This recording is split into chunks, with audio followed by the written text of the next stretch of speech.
प्रज्ञा राजीव सातव यांचा भाजपात झालेला पक्षप्रवेश खूप गाजतोय, कारण की त्या काँग्रेसच्या पहिल्या फळीतल्या आणि गांधी कुटुंबाच्या खूप जवळच्या होत्या. पण आता दुसऱ्या दिवशी अशा न्यूज यायला लागल्या आहेत की काँग्रेसचे कार्यकर्ते उलट खुश आहेत की प्रज्ञा सातव यांनी काँग्रेस सोडून BJPमध्ये प्रवेश केला. याचं कारण काय, तर अंतर्गत राजकारणामध्ये कार्यकर्त्यांची खूपशी नाराजी होती आणि त्यांचा त्रास जुन्या काँग्रेसच्या कार्यकर्त्यांना होत होता. अशासुद्धा फेसबुकच्या पोस्ट येत आहेत आणि तिथले स्थानिक पत्रकारसुद्धा आम्हाला तशाच पद्धतीच्या न्यूज देत आहेत. यातलं सर्वात मोठं उदाहरण सांगितलं जातं ते म्हणजे माजी आमदार भाऊसाहेब गोरेगावकर यांचं. त्यांना 2024ला काँग्रेसच्या वतीने तिकीट मिळू नये यासाठी प्रयत्न करण्यात आले अशी बातमी हाती लागते आणि त्याच्यामुळेच त्यांनी शिवसेनेमध्ये सुद्धा प्रवेश केला. त्यामुळे हे क्लिअर होतं की प्रज्ञा सातव यांचा पक्षाच्या संघटनेला, पक्ष बांधणीला विशेष फायदा होताना दिसत नाही आणि त्याचीच तक्रार वरिष्ठांपर्यंत सुद्धा गेली होती. त्याच्यामुळे दुसऱ्यांदा विधान परिषदेवर प्रज्ञा सातव यांना घेण्यासाठी प्रचंड विरोध हा पक्षांतर्गत सगळ्यांकडनं होता. मात्र जे पक्षातले वरिष्ठ आहेत, नाना पटोले, वडेट्टीवार, यशोमती ठाकूर यांनी लक्षात घेतलं की इथला जो मुस्लिम मतदार आहे तो आपल्याशी कनेक्टेड राहावा, यासाठी प्रज्ञा सातव यांना पुन्हा एकदा विधान परिषदेचं तिकीट देण्यात आलं.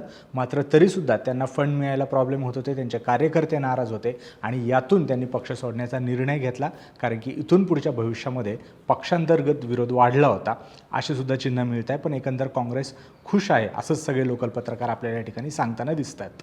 आता या सगळ्या पक्षप्रवेशानंतर भाजपाला नेमकं काय मिळालं आणि भाजप नेमकं एवढं का खुश आहे याचंही कारण समजून घेऊया. एकतर प्रज्ञा राजीव सातव राजीव सातव म्हणजे राहुल गांधीच्या पहिल्या फळीतले आणि राहुल गांधी स्वतः हिंगोलीत त्यांचं सांत्वन करायला आले होते आणि दुसऱ्यांदा विधान परिषदेवर आमदारकी भेटण्यासाठी सुद्धा या गांधी कुटुंबाकडे गेल्या होत्या अशा चर्चा आहेत. त्याच्यामुळं गांधी कुटुंबाशी एवढ्या जवळीक असणारा एक परिवार BJPमध्ये आला याचं तर एक सुख आहेच.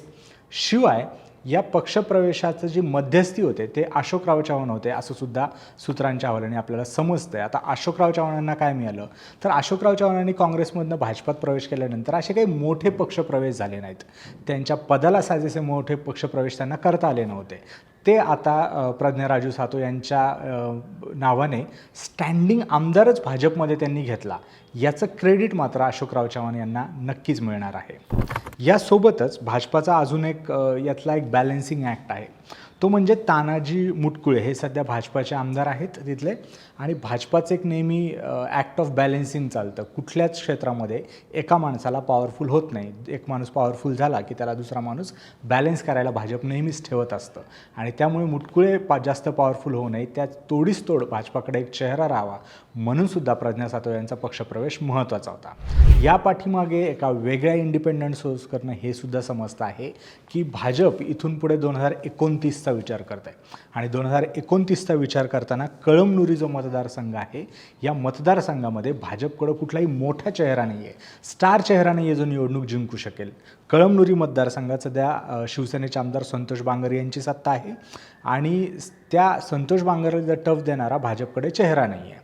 इन केस 2029ला जर का शिंदेसोबत युती राहिली नाही आणि भाजप संपूर्ण स्वबळावर लढवण्याचा निर्णय घेत असेल, तर हा कळमनुरी मतदारसंघ स्वतःच्या खिशात घालण्यासाठी त्यांच्याकडे सध्या एक उत्तम पर्याय म्हणजे प्रज्ञा सातव. झालं काय की सध्या प्रज्ञा सातव या ॲक्टिव्ह राजकारणात नाही आहे, त्या लोकांमधून निवडून गेल्या नाही आहे, त्याच्यामुळे त्यांची सध्या ताकद नाही आहे. परत काँग्रेसमध्ये असल्यामुळं निधी मिळायला प्रॉब्लेम होतो, ते कार्यकर्ते नाराज होते. मात्र आता ज्यावेळेस त्या BJPमध्ये येतील त्यांना पुन्हा विधान परिषदेत पाठवण्यात येईल असं जास्तीत जास्त शक्यता वर्तवण्यात येते आणि त्यातून जो निधी मिळेल कार्यकर्ते खुश होतील आणि पक्ष त्यांचा जो इंडिपेंडंट कार्यकर्त्यांची जी बांधणी आहे ती चांगली होईल आणि त्यांच्या रूपाने कळमनुरी मतदारसंघात संतोष बांगर यांना टफ फाईट देणारा एक स्ट्रॉंग उमेदवार भाजपला मिळेल, जेणेकरून इन केस 2029ला जर का इंडिपेंडंट लढायची वेळ आली तर प्रज्ञा सातव यांच्याकडे ती एक संधी राहील. शिवाय तोपर्यंत त्यांची विधान परिषदेची टर्मसुद्धा चालू राहील.